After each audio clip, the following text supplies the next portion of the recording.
Chapter 11, Lizzie's Groceries. Lena spent all that day in Mrs. Murdo's house, which was just like theirs, only neater. There was one couch and one fat chair covered in fuzzy striped material, and one big table. Only Mrs. Murdo's table wasn't wobbly like theirs. On the table was a basket, and in the basket were 3 turnips, each of them lavender on one end and white on the other. Mrs. Murdo must have put them there, Lena thought, not just because she was going to have them for dinner, but also because they were beautiful. Lena sat sideways on the couch with her legs stretched out, and Mrs. Murdo covered her with a soft gray-green blanket. "This will keep you warm," she said, tucking it around Lena's legs.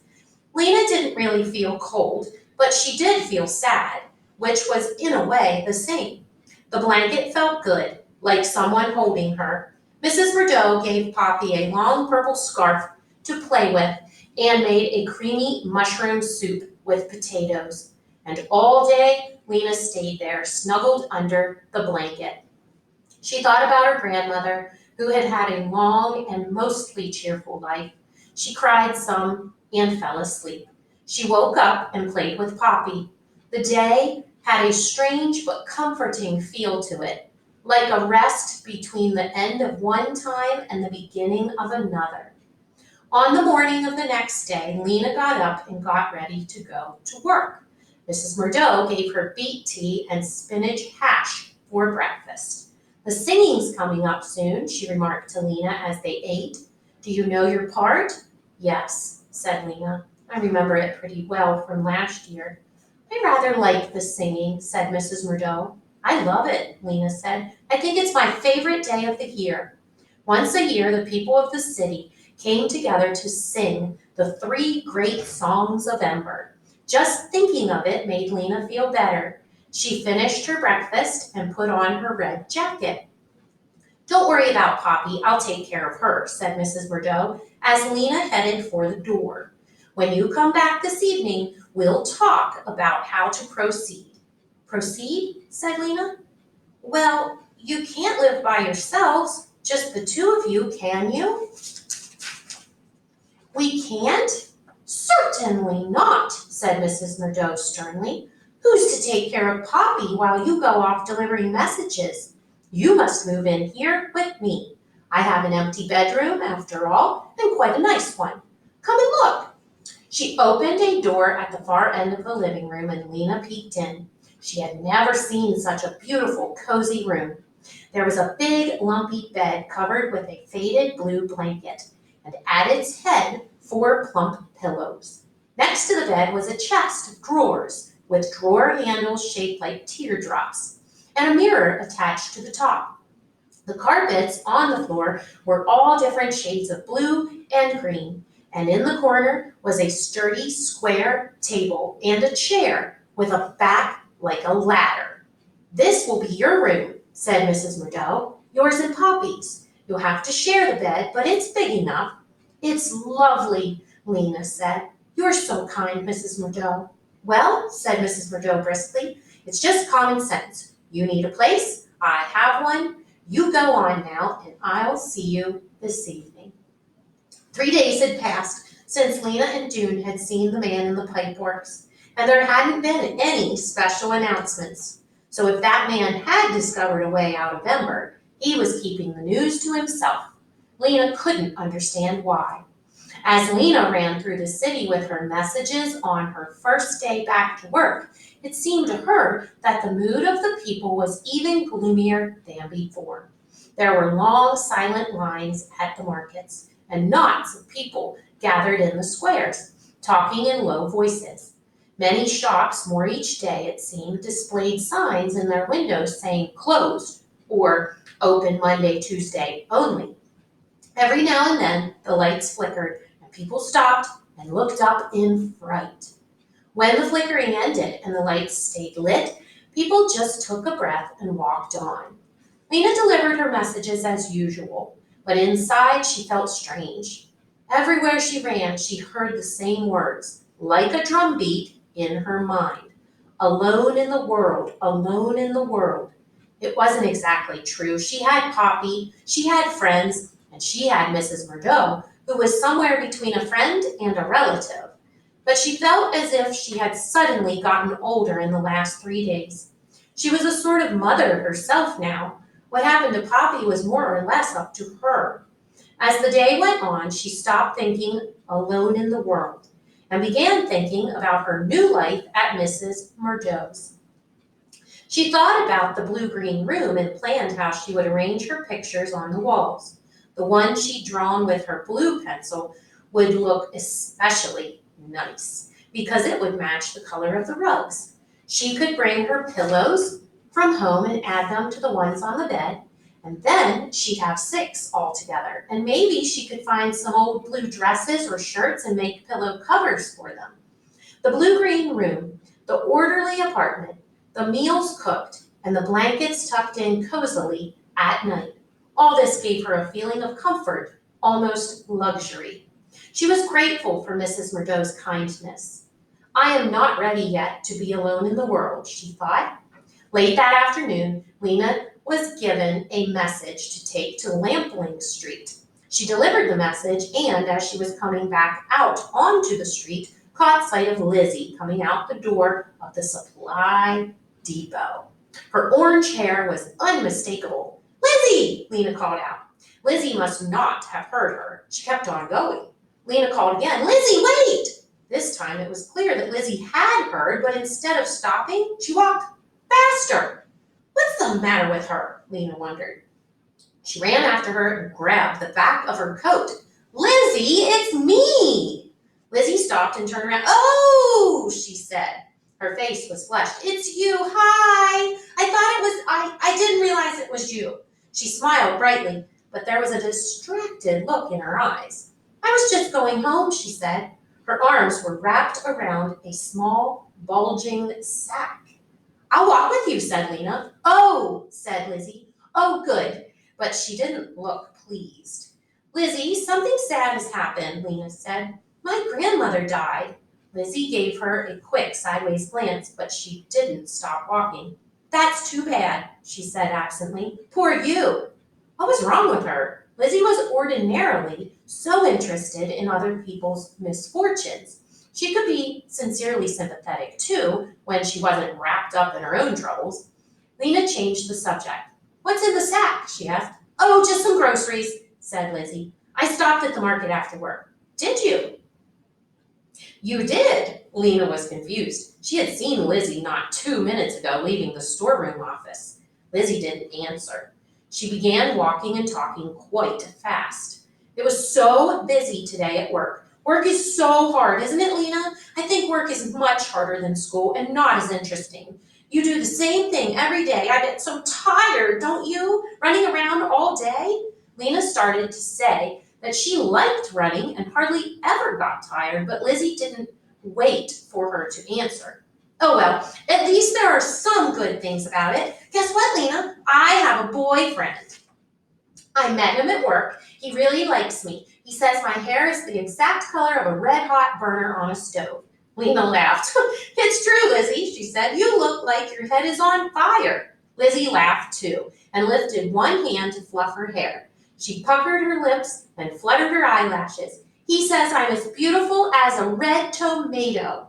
They were crossing Torrix Square now. It was crowded in the square. People had just left work and were lining up at the shops and hurrying along with packages. A cluster of children sat on the pavement playing some sort of game.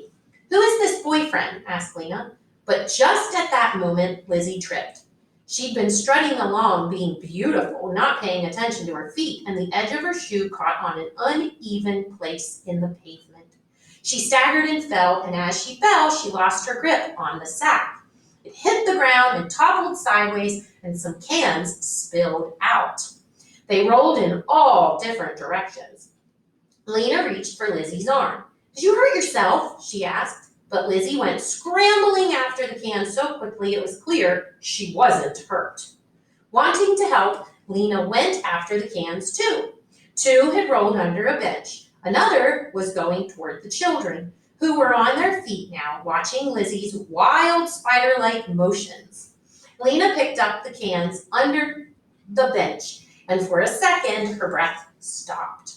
One of them was a can of peaches. Peaches! It said right on it, and there was a picture of a yellow globe. No one she knew had seen a can of peaches in years. She looked at the other one. It was just as amazing. Creamed corn, it said. Lena remembered having creamed corn once as a thrilling treat when she was 5 years old. There was a shout. She looked up. One of the children had picked up a can. "Look at this!" he cried. And the other children gathered around him. "Applesauce," he said. And the children murmured, "Applesauce, applesauce," as if they had never heard the word before. Lizzie was on her feet. She had all the cans except for the 2 in Lena's hands and the one the child had picked up. She stood there for a moment, her eyes flickering back and forth from Lena to the children. Then she smiled, a bright, fake-looking smile. "Thanks for helping me," she said. "I found these on a back shelf at the market." "What a surprise, huh? You can keep those." She waved the back of her hand at the children, waved again at Lena, and then took off, holding the sack by its neck so it hung beside her and banged against her legs. Lena didn't follow her. She walked home, thinking about Lizzie's sack of cans. You simply did not find cans of peaches and applesauce and creamed corn on the back shelves of markets. Lizzie was lying. And if the cans hadn't come from a market, where had they come from? There was only one answer. They had come from the storerooms. Somehow Lizzie had gotten them because she worked in the storeroom office. Had she paid for them? How much? Or had she taken them without paying? Mrs. Murdo had cooked a dinner of beet and bean stew for them that night. When Lena showed her the 2 cans, she gasped in astonishment. "Where did you get these?" she asked. "From a friend," said Lena. "And where did your friend get them?" Lena shrugged. "I don't know." Mrs. Murdo frowned slightly but didn't ask any more questions. She opened the cans and they had a feast. Creamed corn with their stew and peaches for dessert. It was the best meal Lena had had in a very long time. But her enjoyment of it was tainted just a little by the question of where it had come from. The next morning, Lena headed for Broad Street. Before she started delivering messages today, she was going to have a talk with Lizzie. She spied her half a block from the storeroom office. She was sauntering along, looking in shop windows. A long green scarf was wound around her neck. Lena ran up swiftly behind her. "Lizzie," she said. Lizzie whirled around. When she saw Lena, she flinched. She didn't say anything, just turned around and kept walking. Lena caught hold of one end of the green scarf and jerked Lizzie to a halt. "Lizzie," she said, "stop!" "What for?" Lizzie said. "I'm going to work." She tried to pull away, but she didn't get far because Lena had a firm grip on her scarf. Lena spoke in a low voice. There were people all around them. A couple of old men leaning against the wall, a group of chattering children just ahead, workers going toward the storerooms, and she didn't want to be overheard. "You have to tell me where you got those cans," she said. "I told you I found them on a back shelf at the market." "Let go of my scarf." Lizzie tried to wrench her scarf out of Lena's grip, but Lena held on.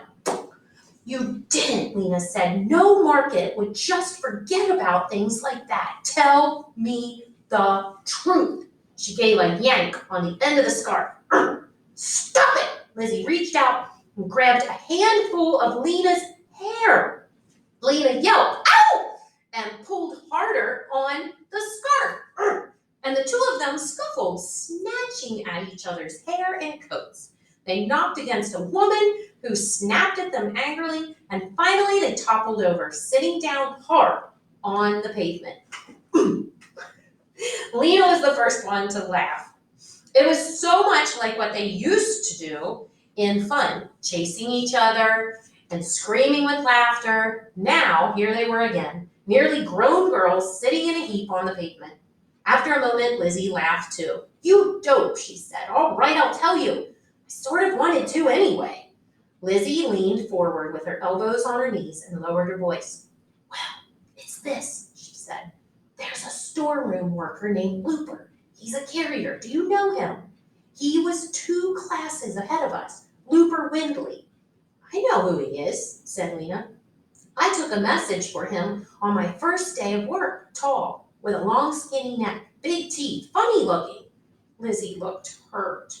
Well, I wouldn't describe him that way. I think he's handsome. Lena shrugged. Okay, go on. Looper explores the storerooms. He goes into every room that isn't locked. He wants to know the true situation, Lena. He's not like most workers who just plod along doing their jobs and then go home. He wants to find things out. And what has he found out? Lena asked. He's found out that there's still a little bit left of some rare things, just a few things in rooms here and there that have been forgotten. You know, Lena, she said, there are so many rooms down there. Some of them, way out at the edges, are marked empty in the ledger book, and so no one ever goes there anymore. But Looper found out that they're not all empty. So he's been taking things, just a few things and not often, and he's giving some to you. Yes, because he likes me. Lizzie smiled a little smile and hugged her arms together. I see, Lena thought. She feels that way about Looper. But Looper's stealing, said Lena. And Lizzie, he isn't just stealing things for you, he has a store. He steals things and sells them for huge prices. He does not, said Lizzie, but she looked worried. He does, I know, because I bought something from him just a few weeks ago. He has a whole box of colored pencils. Lizzie scowled. He never gave me any colored pencils. He shouldn't be giving you anything or selling things. Don't you think everyone should know about this food he found? No, Lizzie cried. Because listen, if there's only 1 can of peaches left, only one person gets to have it, right? So why should everyone know? They just end up fighting over it. What good would that be? Lizzie reached out and put a hand on Lena's knee. Listen, she said, I'll ask Looper to find some good stuff for you too. I know he will, if I ask him. Before she had time to think, Lena heard herself saying, what kind of good stuff? Lizzie's eyes gleamed. There's 2 packages of colored paper, he told me, and some cough medicine. And there's 3 pairs of girls' shoes. It was treasure. Colored paper and cough medicine to cure sickness and shoes? She hadn't had new ones for almost 2 years. Lena's heart raced. What Lizzie said was true. If everyone knew there were still a few wonderful things in the storerooms, people would fight each other trying to get them. But what if no one knew? What difference would it make if she had the colored paper or the shoes? She suddenly wanted those things so badly she felt weak. A picture arose in her mind's eye. The shelves at Mrs. Murdo's house stocked with good things, and the 3 of them happier and safer than other people. Lizzie leaned closer and lowered her voice. Looper found a can of pineapple. I was going to split it with him, but I'll give you a bite if you promise not to tell. Pineapple? That delectable, long-lost thing that her grandmother had told her about. Was there anything wrong with having a bite of it just to see what it was like? I've already tasted peaches, applesauce, and a thing called fruit cocktail, said Lizzie, and prunes, and creamed corn, and cranberry sauce, and asparagus. All that? Lena was astonished. Then there's a lot of special things like that still? No, said Lizzie, not a lot at all. In fact, we finished all those. You and Looper? Lizzie nodded, smiling smugly. Looper says it's all going to be gone soon anyway. Why not live as well as we can right now? But Lizzie, why should you get all of that? Why you and not other people? Because we found it, because we can get at it. I don't think it's fair, said Lena. Lizzie spoke as if she were talking to a not very bright child. You can have some too. That's what I'm telling you. There are still a few good things left. But that wasn't the unfairness Lena was thinking of. It was that just 2 people were getting things that everyone would have wanted. She couldn't think how it should have been done. You couldn't divide a can of applesauce evenly among all the people in the city. Still, something was wrong with grabbing the good things just because you could. It seemed not only unfair to everyone else, but bad for the person who was doing it somehow. She remembered the hunger she felt when Looper showed her the colored pencils. It wasn't a pleasant feeling. She didn't want to want things that way. She stood up. I don't want anything from Looper.